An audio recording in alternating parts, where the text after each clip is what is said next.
મારા પિતા પર વાત આવશે તો હું ભગવાનને પણ છોડવાની તાકાત ધરાવું છું, કિંજલ દવેએ ઠાલવ્યો બળાપો.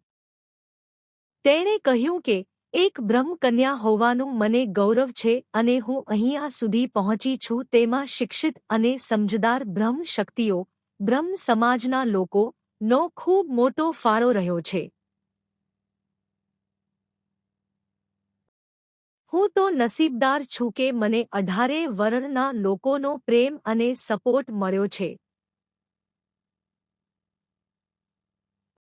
કિંજલ દવેએ સવાલ ઉઠાવ્યો કે જ્યારે દીકરીઓ તેજસ જેવા પ્લેન ઉડાડી રહી છે, સંસદમાં છે અને દેશને ગૌરવ અપાવી રહી છે, ત્યારે શું બે-ચાર અસામાજિક તત્વો નક્કી કરશે કે એક દીકરીનો લાઈફ પાર્ટનર કોણ હશે? શું એક દીકરીને પોતાનો જીવનસાથી પસંદ કરવાનો હક નથી? કિંજલ દવેએ પોતાના નિર્ણયને વધાવતા કહ્યું કે હું નસીબદાર છું કે મને એવા પરિવાર અને પિતા મળ્યા છે જે મારી ખુશીમાં ખુશ થાય છે.